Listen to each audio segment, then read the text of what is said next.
बिस्मिल्लाहिर्रहमानिर्रहीम अस्सलाम वालेकुम वेलकम बैक। और जनाब वाला आज हमारा लेक्चर नंबर 8 शुरू हो गया, CCNA cyber op security fundamental.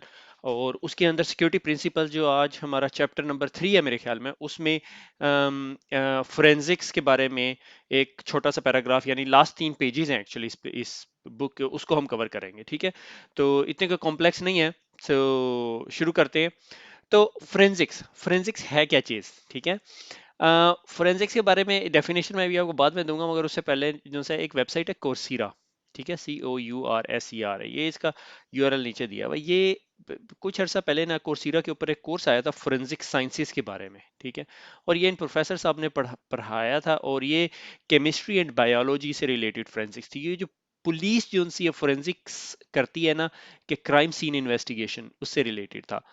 It was an eye opener type of course, कि जिसके अंदर जो सा है बड़े कॉम्प्लेक्स किस्म के जो क्राइम्स हैं उसको किस तरह इन्होंने सॉल्व किया, और फोरेंसिक्स है क्या, और उसको कैसे कलेक्ट किया जाता है, उसको कोर्ट में कैसे पेश किया जाता है, कौन सा फोरेंसिक एविडेंस जो सा है कोर्ट में एडमिसेबल होता है, कौन सा एविडेंस एडमिसेबल नहीं रहता, और इस तरह की चीज़ें ना। तो आप में से जिन लोगों के पास टाइम है, I would suggest all of you guys कि भाई जाएं और इस कोर्स को एक दफ़ा अटेंड करें। बेशक सर्टिफिकेट ना लें, क्योंकि सर्टिफिकेट लेने की फीस है। सो कोर्सीरा पे जाएं, लर्न फोरेंसिक साइंसेज लिखेंगे और ये आ जाएगा, और ये लाइफ साइंस बायोलॉजी के अंदर है। ठीक है, इस अमेजिंग कोर्स, अगर आपको खून शून या इस तरह की चीजें देख के डर लगता है तो फिर बेशक आप ये कोर्स ना कीजिएगा। ठीक है, उन्होंने बहुत सारे सीन्स के अंदर जो उनसे हैं फिंगरप्रिंट से भी आगे जाके चीजें उन्होंने आइडेंटिफाई की, and it's quite an eye opener. ठीक है, क्या आपको ये आईटी फोरेंसिक्स करने में मदद देगा? May be not, depends. ठीक है, but it's a good course to do. ठीक है, टेक्नोलॉजी से बाहर निकल के आया, ये सिंगापुर यूनिवर्सिटीज ने कहीं से पढ़ाया हुआ है। ठीक है, तो फोरेंसिक्स है क्या? शर्लॉक होम्स टाइप की पिक्चर है। The only way to solve a cyber crime case is by performing a forensic investigation on your log data. कि आपके पास कोई सिक्योरिटी इंसिडेंट हो गया, सिक्योरिटी इंसिडेंट होने के बाद आप ये देखते हैं कि अटैक वेक्टर क्या था। अटैक वेक्टर हमें सारी चीज़ों का पता है अब। ठीक है, हम एक्सपर्ट है अब हमें सारी टर्मों का पता है। अब हम सॉक के अंदर लेवल 1 एनालिस्ट हैं, अगर हमारे सामने कोई इन्वेस्टिगेशन ऑफ द लॉग्स की बात करता है तो हमें पता चल जाता है फायरवॉल लॉग्स की बात कर रहा है, नेटवर्क लॉग्स की बात कर रहा है, सिस्टम लॉग्स की बात कर रहा है, सर्वर्स लॉग की बात कर रहा है, किसी किस्म की लॉग्स की बात कर रहा है। ठीक है, तो जब भी आपने इन्वेस्टिगेशन करनी, logs are your fingerprint, those are the places where the hackers की जो एक्टिविटीज हैं वो हम मॉनिटर करते हैं, लॉक कर रहे होते हैं, until unless उसने इतना बड़ा फेरा कि सारा कुछ ही उड़ा के चला गया, तो अलग स्टोरी है। ठीक है, अच्छा, अब बहुत सारे लोग इस तरह की एज्यूम करते हैं कि सीसीएनए साइबर ऑप आपको फोरेंसिक एनालिस्ट बनाएगा। बिल्कुल नहीं बनाएगा। मैं बड़ा क्लियरली आपको बताता आ रहा हूँ कि सीसीएनए साइबर ऑप आपको सिक्योरिटी वन एनालिस्ट बनाएगा, और उर्दू आईटी का सीसीएनए साइबर ऑप थोड़ा सा और आगे लेके जाएगा, 1 से 1.25 पे ले जाएगा। ठीक है,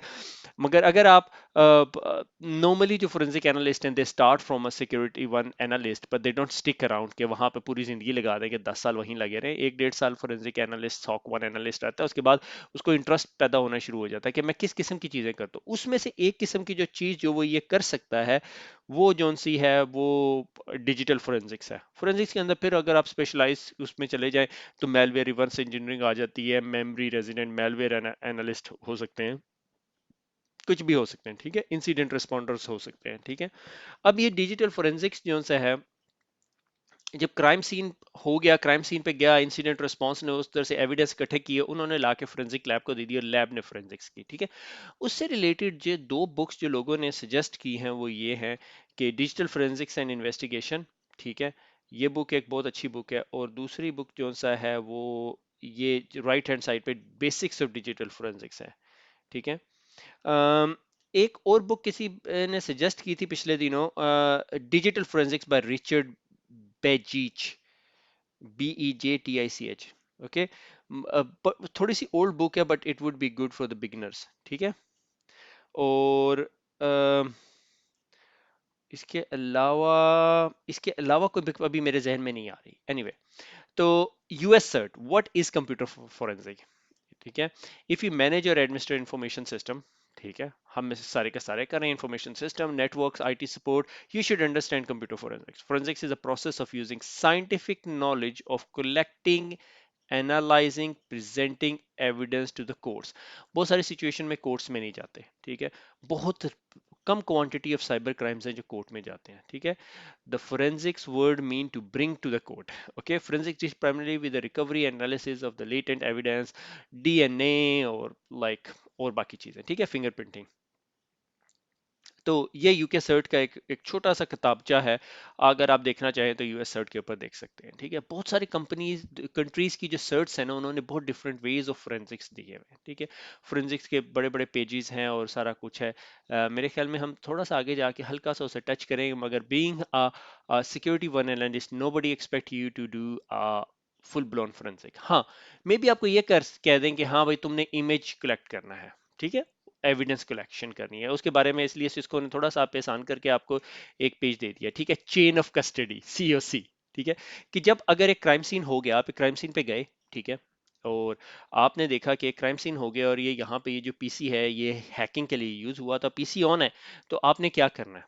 ठीक है, डिपेंडिंग अपॉन किस कंट्री में है, किस कंपनी में है, कंपनी कितनी मेच्योर है, कौन सी इंडस्ट्री में आप बैठे हुए हैं, ठीक है, depending upon the situation. Number one ये कि किसी चीज को हाथ ना लगाएं, तस्वीरें लें। ठीक है, ये आपका जो सा है इंसिडेंट रिस्पांस का डॉक्यूमेंट या आपका कोई और फर्स्ट रिस्पॉन्डर डॉक्यूमेंट आपको बताएगा ये क्या करना है। ठीक है, तो चेन ऑफ कस्टडी ये कि आपने जब वो एविडेंस, वो हार्ड ड्राइव या टेबल पे एक यूएसबी ड्राइव पड़ी हुई थी, उसको उठाया आपने, ठीक है, ग्लव पहन के, और एविडेंस बैग में डाल दिया। ठीक है, नॉर्मली एंटी स्टैटिक बैग में डालते हैं, अदरवाइज कभी कभी सिचुएशन ऐसी आ जाती है आपके पास ब्लैक होल फेरेडे बैग भी होता है। ठीक है, तो ये जो है बहुत इंपॉर्टेंट बैग होता है, इस ये फेरेडे केज हो जाता है, इसके बाद फोन आउटसाइड सिग्नल नहीं भेज सकता। ठीक है, मे बी हैकर ने कोई ऐसा प्रोसेस किया हो कि जिस तरह ही वो काम से निकलेगा, यहाँ से छोड़ के जाएगा, तो वो दूसरे कंप्यूटर पर बैठ के रिमोट वाइप की कमांड दे देगा। अगर वो बैग इस फेरेडे केज के अंदर, मोबाइल इस फेरेडे केज के अंदर होगा, तो उसको कोई मोबाइल सिग्नल्स नहीं मिल रहे होंगे। अभी आप सिम नहीं निकालना चाहते थे, ठीक है, फोन की, क्योंकि मे बी आप सिम निकालते तो कोई डाटा लूज हो जाता। तो एविडेंस को उसी तरह जैम कर देना जो है ना, ये एक ही चैलेंज होता है फोरेंसिक्स के अंदर। ठीक है, how the evidence was collected, ये चेन ऑफ कस्टडी के अंदर ये सारा कुछ होता है। व्हेन इट वाज कलेक्टेड, कि किसने साइन किया, किस तरह ट्रांसपोर्ट किया गया, हम जब ट्रांसपोर्ट कर रहे थे तो इस बात की क्या गारंटी को रास्ते में रोक के उसने चेंज ना कर दियो, हाउ इट वाज स्टोर्ड। ठीक है, और किस किस को एविडेंस पे एक्सेस थी। ठीक है, depending upon the different department, different organisation, ये चेन ऑफ कस्टडी के डॉक्यूमेंट्स होते हैं। अनफॉर्चुनेटली हम आईटी साइबर वर्ल्ड के अंदर इस तरह की चीज़ों को बहुत कॉमनली नहीं देख सकते, देख करते, मगर प्रैक्टिकल लाइफ के अंदर जब क्रिमिनल वर्ल्ड के अंदर जहाँ पे नॉन आईटी बेस्ड क्राइम्स हो रहे होते हैं, वहां पर तो इस चीज़ ये प्रोसेस बहुत मेच्योर हो चुका है। ठीक है, मगर हम अभी आईटी के अंदर अभी तो लड़कों को पढ़ा रहे हैं सीसीएनए साइबर ऑप के अंदर कि चेन ऑफ कस्टडी होती क्या है।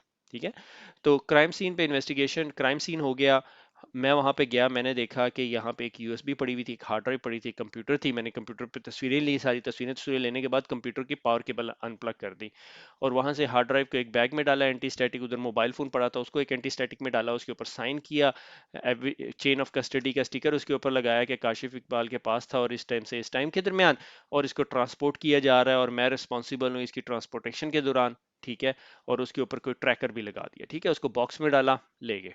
ठीक है, अगर आपने प्रॉपर चेन ऑफ कस्टडी नहीं की और कल को क्रिमिनल कोर्ट में आप जाके कहें कि ये बंदा जो एक्स वाई जी है इसने ये क्राइम किया था, तो उसका लॉयर जो सा वो कहेगा चेन ऑफ कस्टडी डॉक्यूमेंट के मुताबिक जो सा ये एडमिसिबल इन द कोर्ट नहीं हो सकता। ठीक है, इसको एडमिट ही नहीं कर सकते कोर्ट के अंदर। ठीक है, ये एडमिसिबल ही नहीं है, क्योंकि रास्ते में इसकी ये जो 2-4 घंटे के लिए ये जो एविडेंस है ये कहाँ पर है, उसका रिकॉर्ड ही नहीं है। ठीक हो गया।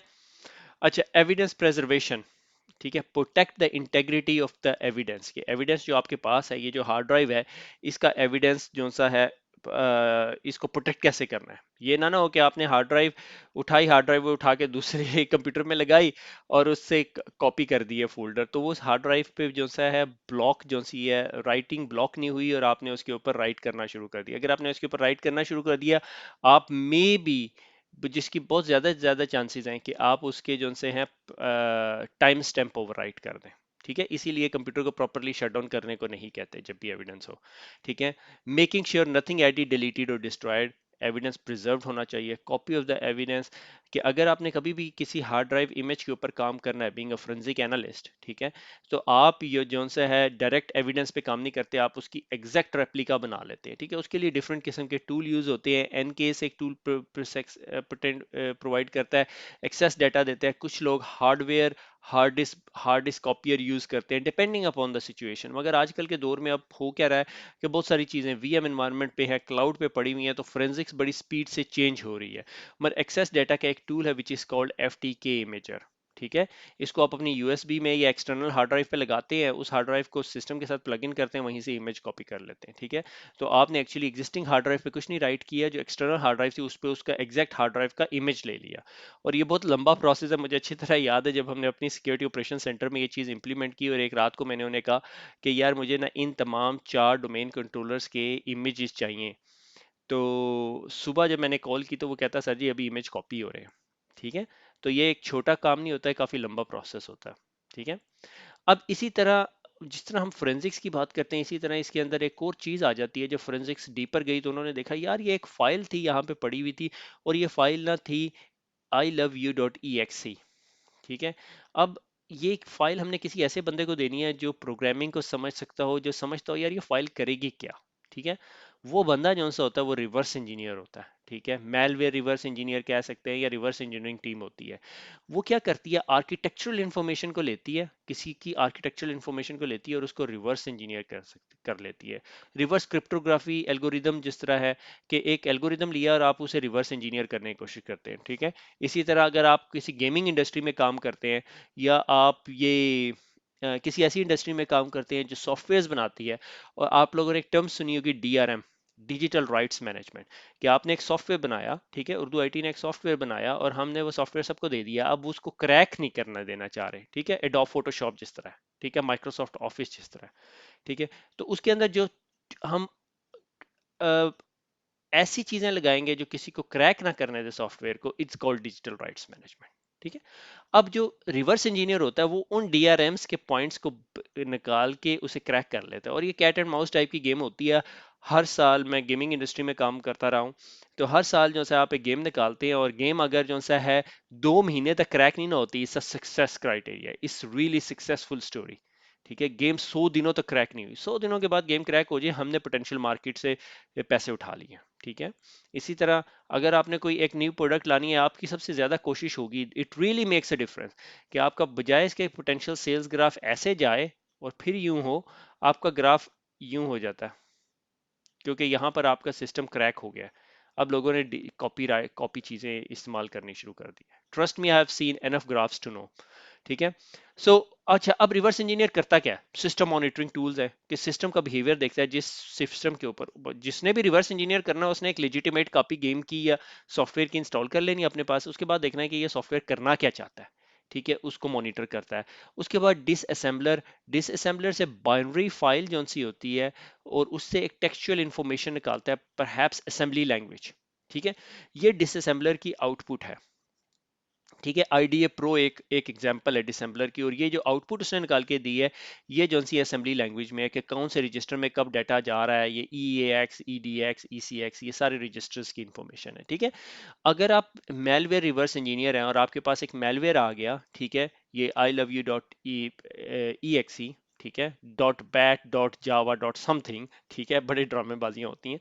तो अगर आप पहले तो उस मेलवेयर को सैंडबॉक्स में चला के देखेंगे। सैंडबॉक्स एक ऐसा सिस्टम होता है जो सैंड ग्लास होता है, मैंने डिस्कस किया हुआ CCN सिक्योरिटी में भी, वो ट्रांसफॉर्मर मूवी के अंदर वो जो क्या एक मेटल का पीस डालते हैं, वो स्पाइडर सा बन जाता है और वो हरकतें करता है, वो सैंडबॉक्स होता है। तो आप इस मेलवेयर के पीस को इस बॉक्स में रखते हैं और उसको देखते हैं, डेटोनेट करते हैं, ठीक है, और उसको चला के देखते हैं, और वो देखते हैं कि वो बिहेवियर कैसा सा कर रहा है, या और बहुत सारे तरीके से कर रहे हैं। वायर शार्क से नेटवर्क ट्रैफिक मॉनिटर करके देखते हैं कहाँ कहाँ जाने की कोशिश कर रहा है, कौन कौन सी पोर्ट पे कनेक्ट करने की कोशिश कर रहा है। डिसम्बलर क्या करता है, उस फाइल को उठाता है और उसकी असेंबली कन्वर्ट करने की कोशिश करता है। इतना आसान नहीं होता, मगर बहुत सारे केसेस में हो जाता है। डिबगर क्या करता है, डिबगिंग लॉग्स ले लेता है, जब वो रन हो रहा है तो उसमें से क्या क्या इंफॉर्मेशन आ रहा है। डी कंपाइलर क्या करता है, attempt to produce a high level code, ठीक है। से फॉर एग्जांपल अगर ये जावा में लिखा है तो जावा का कोड आ जाएगा, ठीक है। तो आपने डिसअसेंबलर और डिकम्पाइलर दोनों चीजें आप यूज कर सकते हैं। IDA प्रो आपका डिसअसेंबलर है, और हैक्स रे जो सा आपका डिकम्पाइलर है, वो आपको इसी तरह ह्यूमन रीडेबल फॉर्मेट देखा है। ये कोई वेरिएबल इसने डिफाइन किया हुआ है क्या, percentage 100 is greater than equal to 33, if V5 percentage is greater equal to 66%, तो ये कर दे एल्स।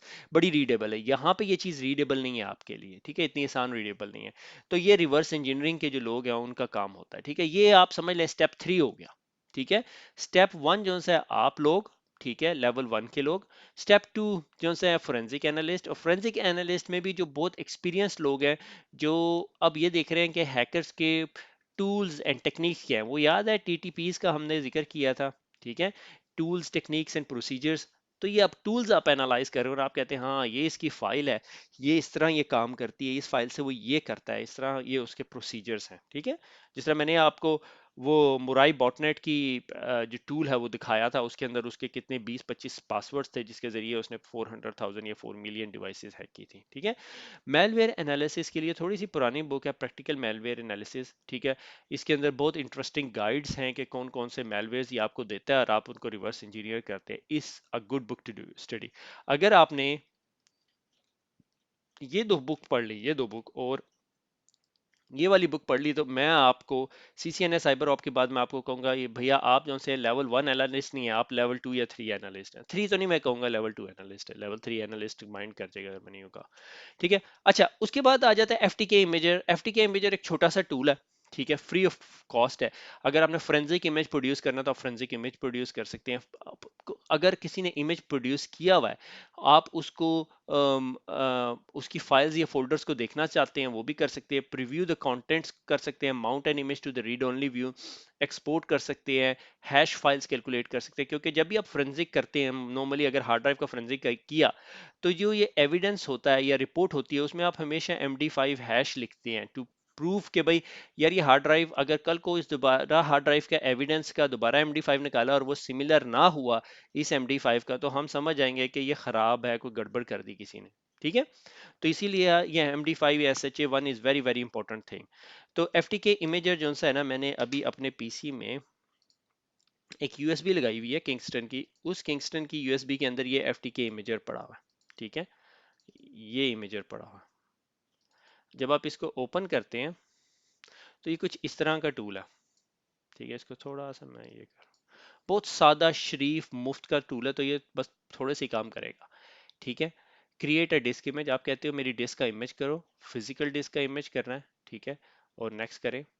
तो वो कहता है कौन सी हार्ड डिस्क है, मैंने कहा ये हार्ड ड्राइव है, और इसकी इमेज डेस्टिनेशन कर दो जी रॉ, और केस का नाम, ठीक है। अब ये इमेज की इंफॉर्मेशन बन रही है, ठीक है।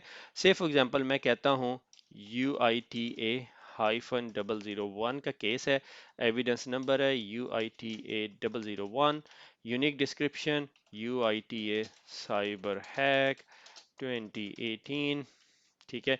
Examiner Kashif, notes nothing, domain controller, ठीक है। ये सारी इंफॉर्मेशन आपके पास जाएगी। इमेज डेस्टिनेशन फोल्डर आप ब्राउज करके आप कहते हो कि माई कंप्यूटर के अंदर किंगस्टन के अंदर इमेज के फोल्डर में रख दे। ये मैं करूंगा नहीं क्योंकि मेरी हार्ड ड्राइव काफी बड़ी है। इमेज फ्रेगमेंट साइज ब्ला ब्ला ब्ला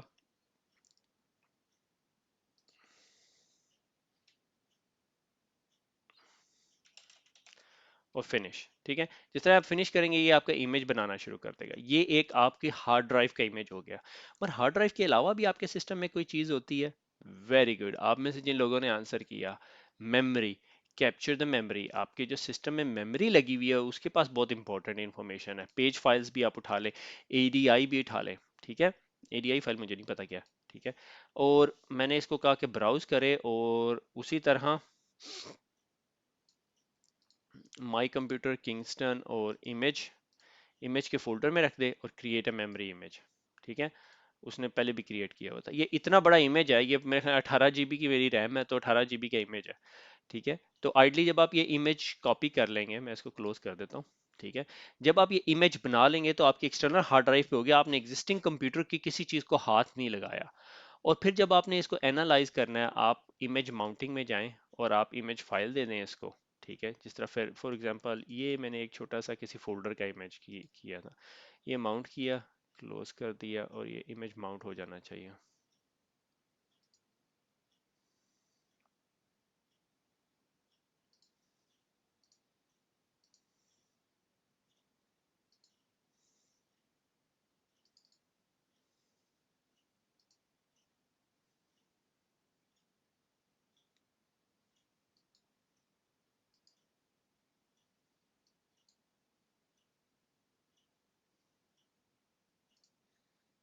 दोबारा करता हूँ, image file, browse, image 1 finish.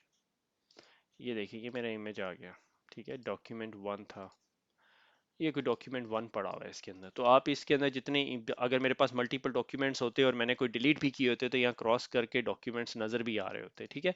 बहरहाल ये एक छोटा सा मैंने फोल्डर का इमेज लिया था, वो आपको दिखा दिया। मगर इसके अलावा भी आप बहुत सारे काम कर सकते हैं, ठीक है।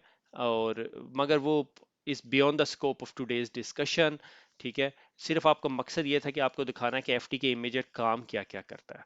नॉर्मली बहुत सारी कंपनीज में एफटी के इमेजर को आपकी फोरेंसिक्स की इंसिडेंट रिस्पांस की टीम या सॉक की टीम के पास दिया हुआ होता है, और उन्हें सिर्फ इतना ही बताया होता है कि आपने फाइल में जाना है, ठीक है, क्रिएट अ डिस्क इमेज करना है और कैप्चर द मेमोरी इमेज है, और उनको एक्सटर्नल हार्ड ड्राइव जो दी होती है उसके अंदर कॉपी कर लेते हैं, और दैट्स इट। ठीक है, create a disc image, capture a disc image.